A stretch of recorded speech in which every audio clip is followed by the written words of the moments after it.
tellement ébélé. Donc il y a Wana. Et puis bana biloko roliawa, bazana ba cuisse de poulet, bazana ba loso, bazana ba semoule, ba jus et ba huile. Donc biloko ça vraiment ébélé, ba loso, ba madesu. Ils ont vraiment ébélé. Quand vous avez maître Jean Crouy, il y a Wana donc.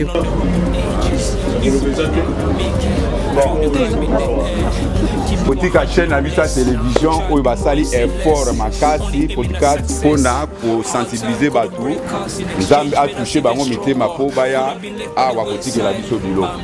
Alors biso tozan elo ka kozong c'est en bango te biso to kosambe la ranza.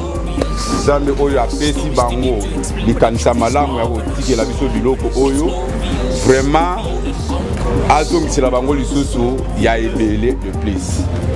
Tokotombola mingongo na biso nyonso to biso to telemi tokotombola biso to mingongo makasi tokosambela vraiment nzamba lola nzamba bana bitike oya tikaka biso te wakanisa biso à tout moment vraiment asala minene na chaîne na biso oyo nzambe apanza sango na bango lisusu mikili na mikili to bondeli biso nyonso non.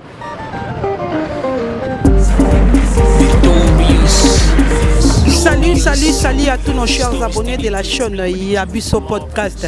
Quand on a mentionné que TV Moko Batebele. Oui, c'est bien moi, votre présentatrice Prudence Ngimbi. La petite Ozebe à la taille acceptable autre m'a dit. Na linga bosu qui savait comme la on a commentaire. Na lo bali sous te po boyoka nga ya trop. Voilà donc équipe technique quand on a Yabiso Podcast na mabele ya Funa, précisément na commune ya Kalamu na quartier Pinzi. Voilà, et tout dans le quartier Pinji. Pourquoi quartier Pinji na commune à Kalamu? Na quartier Kalamu, tu as 4 quartiers. Tu as Kimbangu, tu as na Matonge, tu as Kauka et puis tu as Yolo. Mais Yolo est déjà divisé. Tu as Yolo Sud, tu as Yolo Nord. Au même quartier Camp Pinji. Voilà, donc tu as avenue Lukamawa numéro 28. Avenue Boza, tout ça non loin de Prince, il y a université. Voilà, donc si vous voyez bien derrière moi, hein, parce que vous avez mis tout les Kakuna, et ça Prince, il y a université.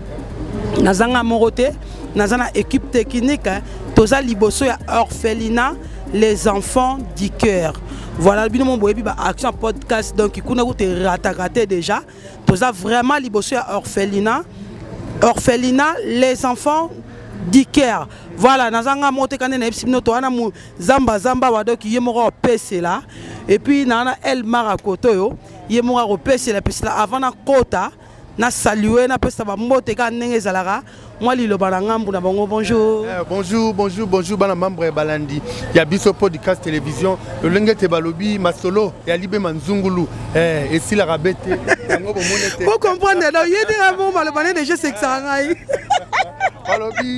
Manzungulu mais quand on peut kasi ko interpréter on te neti ngala comprendre ngati te masolo eza manzungulu moni awa na maboko soki okati moni manzungulu ezalaka ebota kaka kalo lingemo na podcast wana to bosanite mama Laura Chou balobi mère boss ye motasali don oyo pona tokita awa na orphelinat to le sabana to seka yango na pesi merci mingi na mama Laura Chou balobi bankoko ba mona yo tata nzamba likola mono baction boy to mona ngote et sala 1000 tout 5000 tout boy yango ni yango boy bozui ou bien ni ya kele mango à quelle vitesse. Voilà donc Tolex c'est micro et pas Elmar et pas me copier c'est la maman mukie kana cadre idéologie to zanango. Voilà, merci beaucoup de m'abonner na biso nyonso ni bo s'abonner na chaîne na biso ya biso podcast to lobaka ka TV za radio te bo mona na ba annonce na biso to lobaka to ya na orphelinat ko sunga bana bitike ni to lobaka na bino pe oya za mo eloko contacter biso pe ko to roya suvu ya yo pe so ils peuvent contribuer ça la pela qui to magasin to liara na ba no ba zanga ba boti ça bien bien ya mo le to kiti sur le terrain na ba na concert na ngai original na confrère na ngai zamba pona ko pesa biloko et outil na maboko ya bato ba nga ko lia na bato maman Laura Chou babi wana moi ça mon compte moi si à boss live maman social vraiment merci belé depuis que te remercier ba mususu na souka mais oza wa bandeli nazongeli on china sala merci beaucoup les aki Elmar babi mukuse atalo yaza ba mukuse donc mukuse koleka batnya ça dans la presse hier wana Elmar donc voilà to comme déjà sur le terrain donc to kota na biso na kati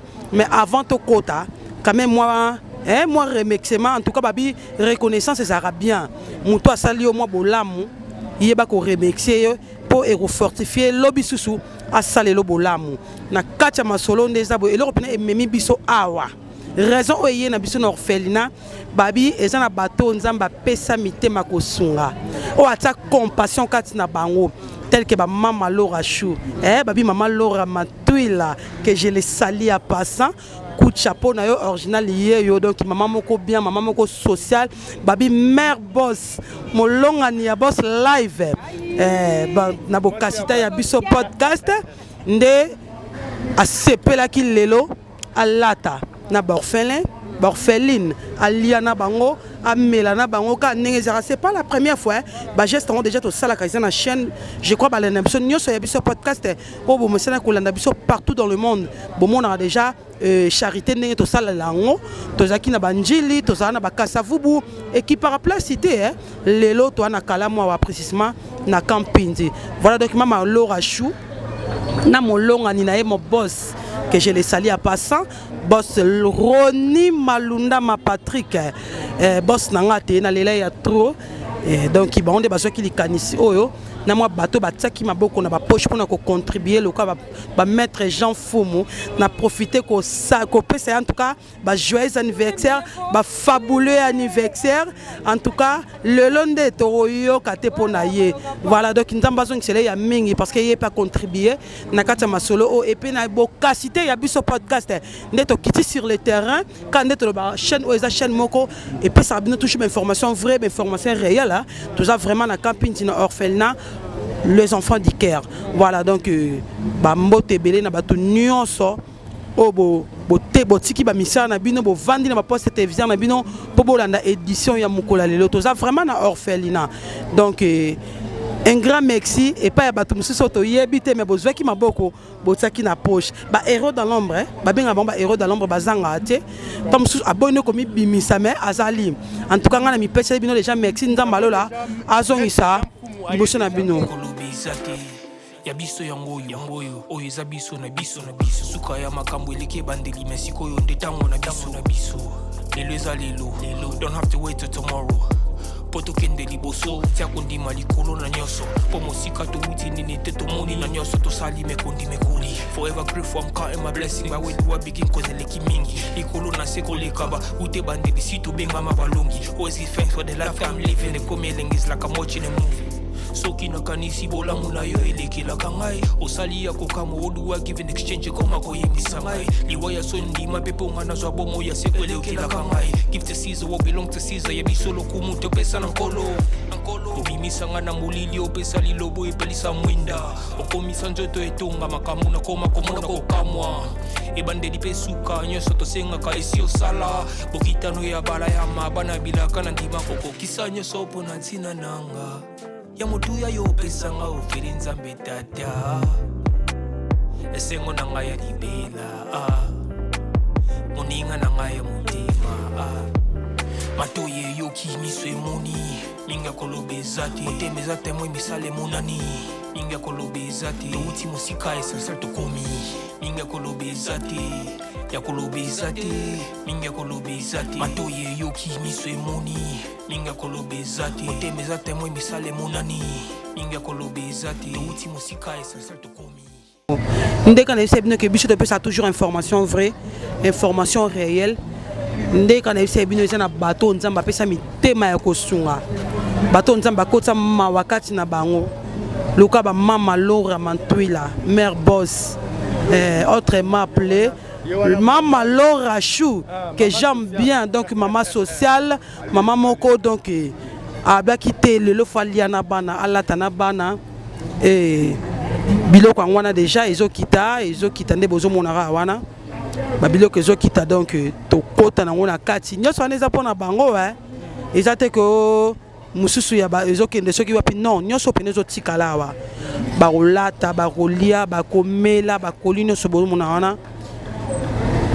En tout cas, Nzambalola apambola Boss Live, apambola les trios nalinga bango mingi apambola mama Laura Chou mama moko bien mama moko asa na kei ana motema compassion o nzamba atia kati na ye en tout cas nzamba mona ye azongisela ya mingi tokota na kati lelo pe voilà toyebi te bana membre balandi ya podcast bazolanda biso to pesi nzambe pe merci pour na maître Jean Fumu mbotamela moi lilobe ça que au monde nzamba lobaka il faut penser aux orphelins. La vraie religion consiste à visiter les orphelins et les orphelines. Alors j'ai souhaité que jour anniversaire nangai na repasser na orphelins ensemble. Okay. C'est pour ça na cadre on a un podcast comme une chaîne moro sociale. Il y a une chaîne moro et vise à rappeler la humanité. Et on a ensemble donc on fait une émission na bana oyo bazanga ba parents. Donc boka siming na Boss Live la maman Laura. Ensemble, on a y ajouté quelque chose pour que Mukolo yo Nzambe a bengangana na mokili et les kamalamu na bana oyo baza na batute ensemble. Donc voilà, c'est ça. OK, merci beaucoup donc on est maloba maître Jean Fumu.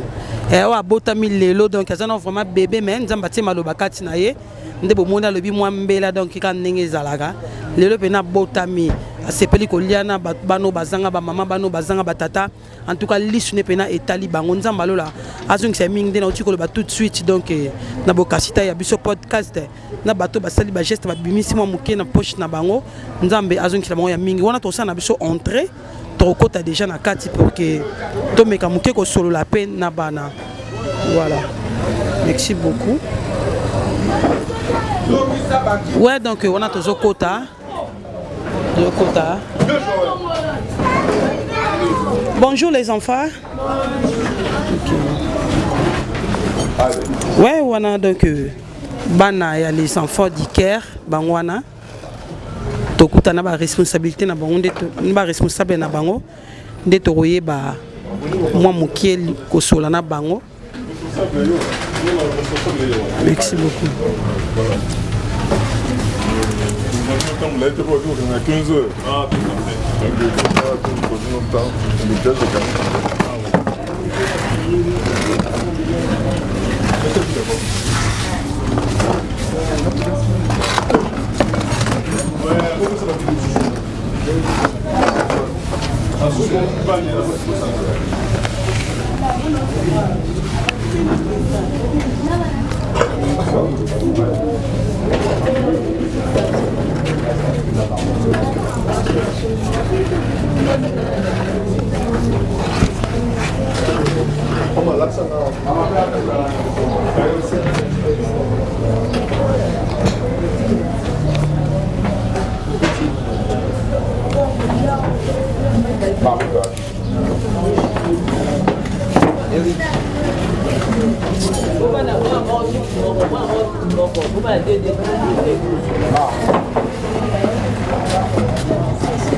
Mais avant de faire là, peut-être un petit mot pour la bana.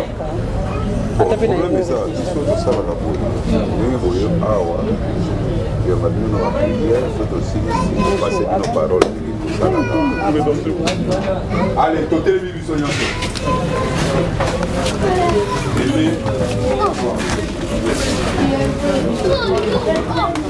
Tu le sais.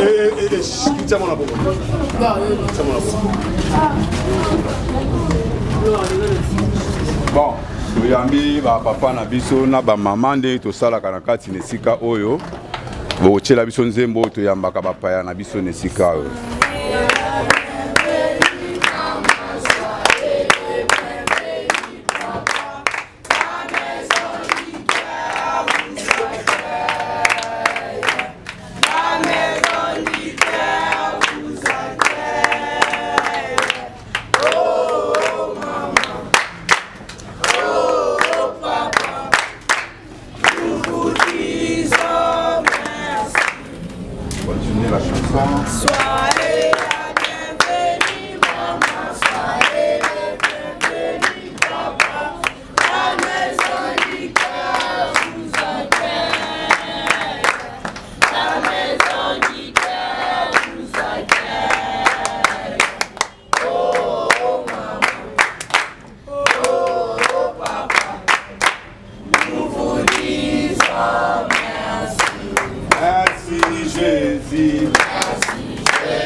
Alléluia. Amen. Ozane senga koyamba papa na esika oyo na ba mama. Soki bozane songo tobeta milelo na maboko.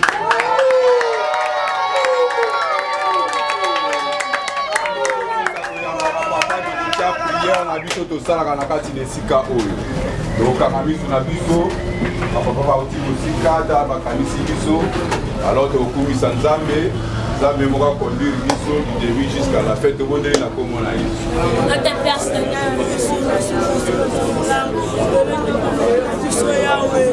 il devait construire na biso Seigneur. Ce qui était moment de repasser na bango Yahweh.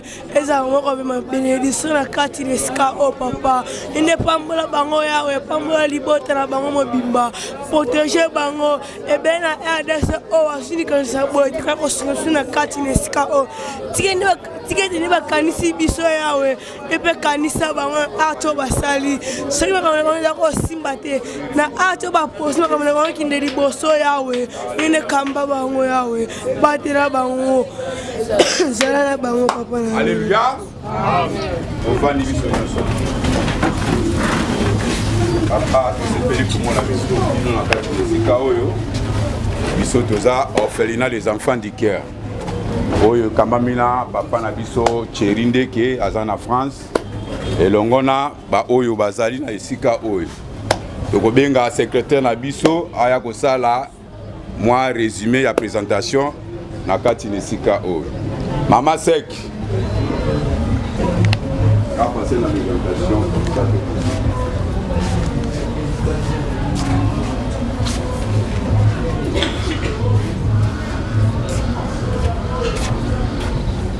Bonjour tout le monde.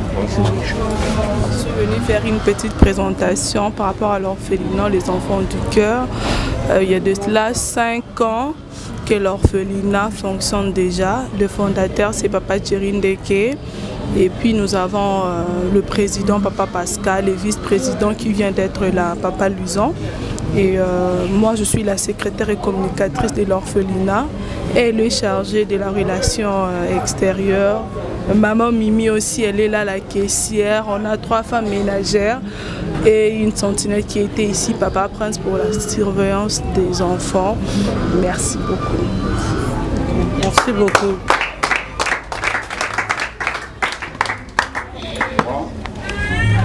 Biso presque awa c'est ici. Totiki maloba na mboka na bino. Boyo bana na bino. Bazala na esengo komona bapaya baya kotala bango parce que bosibir donc eza vraiment basicatrice moko mutakoki kobosana te na kati na mokili. Alors ndenge boyaka awa ezalaka mingi esengo mpona biso awa po biso tomesana na bango mais soki mutu libanda aye kopesa bango mwa ba encouragement esalaka vraiment esengo mingi yango natiki maloba epa na bino pour me consoler à Bino Tour. Ok. Merci beaucoup. Merci na accueil na Bino. Asepela ki mokolo lelo. Naya ko partager na Bino biloko oyo. C'est pas moi derrière ngai na toute une équipe. Toza une chaîne de télévision. Tozali pe ONG. Na kata ONG on toza na branche ya chaîne ya télévision ya biso podcast. Et chaîne na biso eza beaucoup plus à caractère social. On va assister Batou en tant que passi, si bien que tu l'as sapé la réalité de la société où ils ont miné Batou na République démocratique du Congo.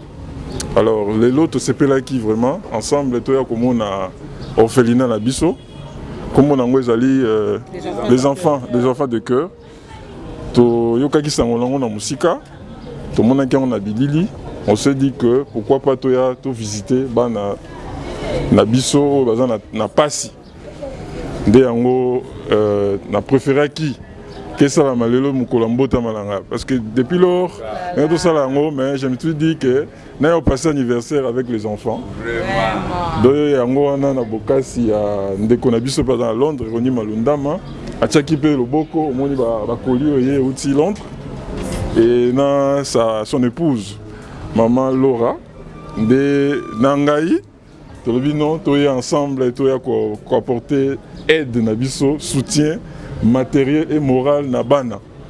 Alors yango wana na pesi no merci na ninga bakeli biso na zata mulaite avant que to déballer ba colis.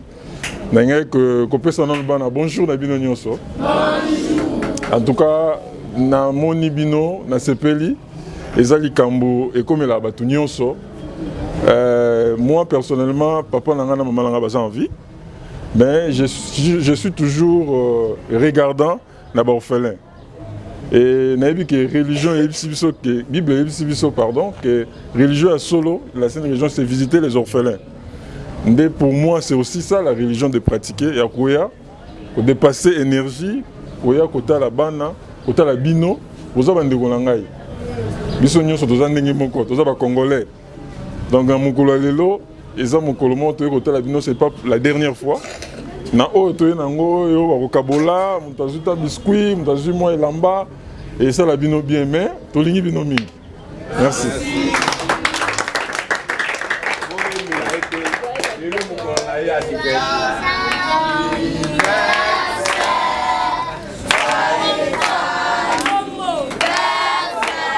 Papa Jean.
Ouais, donc wana siko nde bomoni bakole kota ina kati baomo bakole orphelinat nde bazofongola baye bapoto mona rara o ezaki na bombe moko kuna ebeti donc me dégâts ya do yango le roi bis mona to kete to ebara déjà eza bombe eza nini comme ça bete betara biso na kati awa.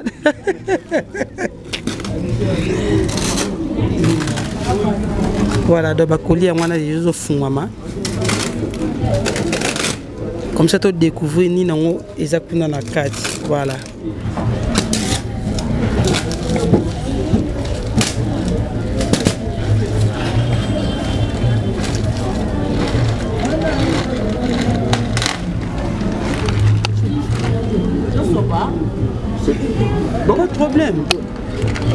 échantillon, ouais.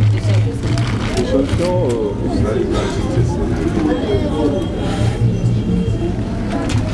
Et donc, il y a un peu de mona. On peut passer à l'autre. Et donc, il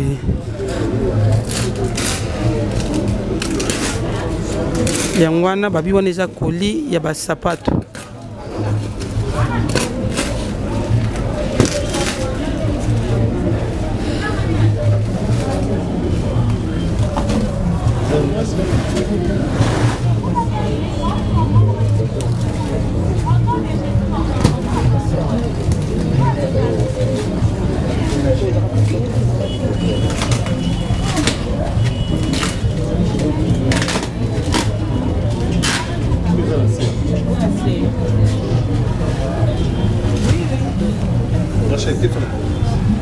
Rachel Reiki.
Voilà, donc deuxième colis, on est fumami.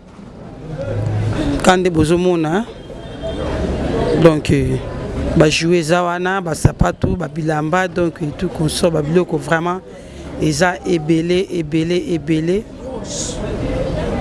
Il y a un quand des bozomona, tout me qu'on découvre bien na biso et longo. Voilà donc. Bah et puis troisième colis à wana. Bazo fongola déjà et ça va bloquer belé na kati de fallait moi ko longola ba bloquer ba spaghetti na kati ba sardine fallait ko meka ko ba bloquer on dia pour meka débarrasser voilà donc troisième colis déjà on les au fongama.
Voilà, donc troisième colis Yangwana. Yangwana, ils font mis déjà. Ok.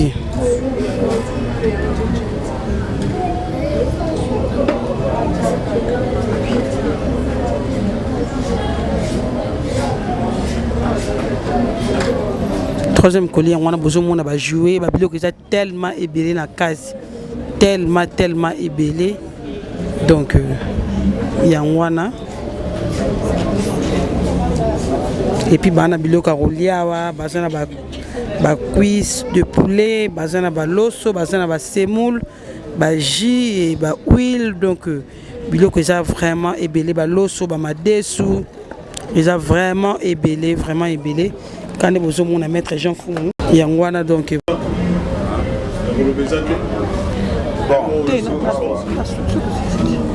mot de la fin.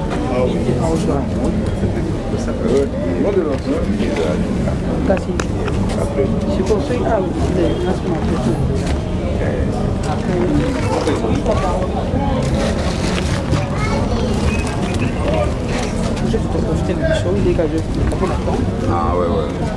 Bon, côté ok. Tout ça la pluie hier. Pour la biloko, maman j'espère que vous êtes vraiment pour la biloko. Alors tu peux s'amener là. Bisogno surtout. Tu kotika fondation. Tu kotika chaîne Abissa télévision où il va salir effort makasi podcast pour sensibiliser batou. Nzambe a touché bango mitema po baya a wakotika la biso biloko. Alors biso tozana eloko kozongisela bango te biso tokosambela kaka nzambe nzambe oyo apesi bango likanisa malamu ya kotikela biso biloko oyo vraiment azongisela bango lisusu ya ebele de plus tokotombola mingongo na biso nyonso to biso totelemi tokotombola biso nyonso to mingongo makasi tokosambela vraiment nzambe alola nzambe abana bitike oyo atikaka biso te wakanisa biso à tout moment vraiment asala minene na chaîne na biso oyo nzambe apanza sango na bango lisusu mikili na mikili to bondeli so nyonso tuna komona Éternel Dieu so rendre au merci parce que za malam le longo pesi chaîne biso télévision kanisa malamu ya kosunga biso yawe yo le bete kolie sabana ba fele pesa meli batunya sa te nzambe etikete art basalo zongisela bango ya mingi yawe nzamba lola pambola bango yawe art o basale zala art comme ma benediction na vina bango yawe zongisela bango ya mingi nzambe kotika bango te l'Éternel Dieu yokanisa bango yawe nzamba lola multiplier bozunya bango famille yawe nzambe yo bete o aliesa fela sungi nde yo nzambe ya lola lolenge basungi biso po sunga bango yawe zongisela bango ya mingi nzamba lola kotika bango te Seigneur Jésus batela bango nzamba lola Jenny okobondela okotika toujours ba papa na biso na ba mama na maboka nzambe abikamo nzambe oyo akanisaka ba ofele na moment nyonso tout difficile vraiment amona bango apambola bango lisusu abakisela bango na oyo babimisi na bapoche na bango biso ntu kozala concentré tokamini na biso Jenny akobondela mpona bamama na bapapa na biso baza na esika oyo mpe nzela na bango na retour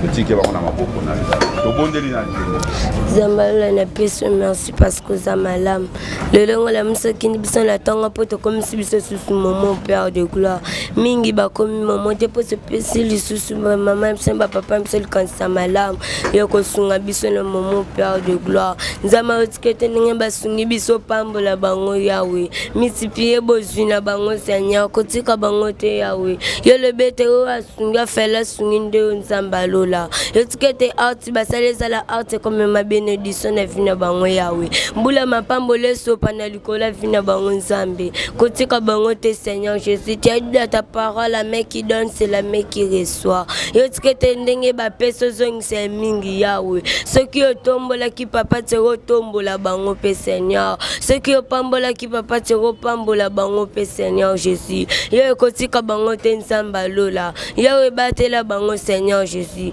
protéger bango yawe yo le bete kolie sabana ba fele pesa meli batunya certain nzambe etikete ati basali yawe zongisela bango ya mingi nzambe soki ezalaki makambo banda kotungisa bango simba yawe kotika bango te nzamba lola ne kotika chemin de retour na bango na salo bokono yawe bazonga na kime mabe moko te komela bango nzambe na telemeli mipepe nyonso to mabezala ni le sans effet yo yondo telema na vie na bango Seigneur konza bango yawe ya mabe moko te mona bango na kombo le songo to le biwi le bana et la grâce m'accompagneront tous les jours de ma vie et j'habiterai dans la maison de l'Éternel jusqu'à la fin de mes jours. Amen. Yakolobiza te, mingi yakolobiza te. Ya biso yangoyo, oyo eza biso na biso. Suka ya makambo eleki bandeli mesikoyo nde tango na biso. Lelo eza lelo, don't have to wait till tomorrow. Poto kende liboso, tia kondima likolo na nyoso. Po mosika to uti nini te to moni na nyoso to sali mekondi. Forever grateful, I'm counting my blessing. But when do I begin cause eleki mingi. Likolo na seko lekaba, ute bandeli sito benga mabalongi. Always give thanks for the life I'm living. The coming is like I'm watching a movie. Soki na kanisi bola muna yo elekela kangai osali ya kokamo oduwa give in exchange koma koyebisa ngai liwaya sondi mapepo ngana zwa bomo ya sekwelekela kangai give to Caesar what belong to Caesar ya bisolo kumuto pesa na nkolo obimisa ngana mulili opesa lilobo epelisa mwinda okomisa njoto etonga makamu na koma komona kokamwa ebandeli pesuka nyoso tosengaka esi osala bokitano ya bala ya mabana bilaka na ndima kokokisa nyoso opo na ntina nanga ya motuya yo pesanga ofeli nzambe tata esengo na ngai ya libela moninga na ngai ya motema matoye yoki miso emoni minga kolobeza te motema eza temo misala emonani minga kolobeza te touti mosika esensel tokomi minga kolobeza te ya kolobeza te minga kolobeza te matoye yoki miso emoni minga kolobeza te motema eza temo misala.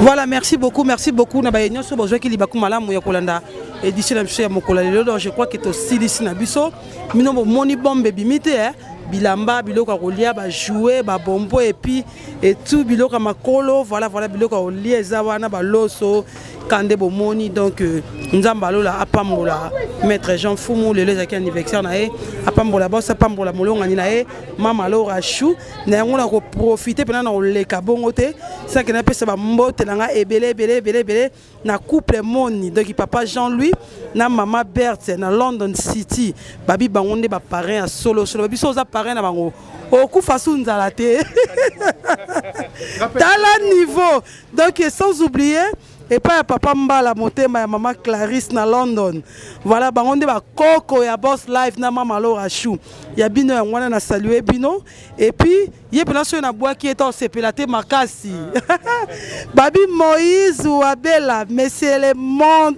mais c'est les propres kuna na Montréal donc mais c'est Moïse ou Abela babi yonde koloba soin quoi babi océan donc maya munene eza yo kuna na Montréal ya yo ya ngwana na salio na musika en tout cas mama Laura Chou bilora boye c'est pas donné à tout le monde donc nzambo amona rabatutu apambola yo kanisa kande bana bitike balobi nzamba yoka lo sambo na bango mbango donc lo sambo basali pona bino ngana ebike ndimami ekangami na likolo ekangami na c'est donc nzambo multipliaka ale kasu na ko multiplier ebele mama Laura voilà donc eloko eswaka yangonde et pambo et memali pamboli voilà merci beaucoup na kolé munene en tout cas c'est pas donné à tout le monde hein.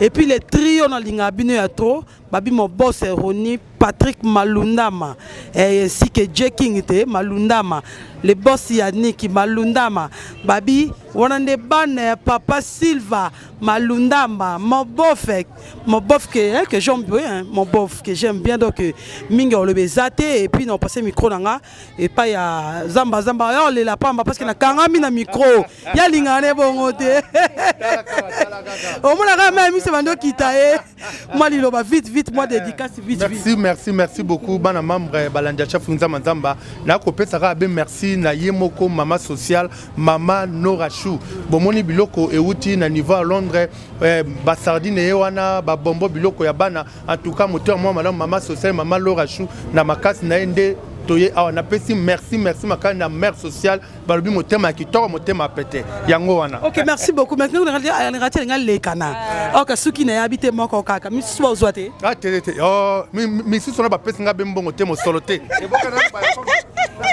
merci beaucoup on to song si kuna pa Elmara pour bon na epika belo tangsama ya misu na linga tangsama ya misu pour ba lo ba bien voilà premièrement la remercier na ba boss na biso na idée bozwa ba chaîne belé et YouTube azata likansité en côté na ba fene ko sunga bana bitike mais biso la podcast c'est ça la kaka ni to lobela rabino ah peut-être ba mingi image bisika bilile ezali radio na biso ba ici radio ozala donc na remercier pe maman Laura Chou maman sociale maman tout la monter munene o supporter biso da ba défaut na biso mère o supporter kaka donc to un orphelin to pesi biloko moni ba ndeko ba lobby et puis bana et c'est rappel bo bana ba sanga ba boti so bozo ya ko visiter bango et ça là bango va bien Nzambe pe atiaka lobo donc nzamba pambola mutu nyonso contribuer na geste auto au san orphelin mingi lobezate mabanga na saka ba boss nanga boss Yannick boss Roni sans oublier notre caméraman à Londres checking et déjà tout le monde a mon énergie ba kina na tiki nanga merci beaucoup donc to bosanité ko beta mbela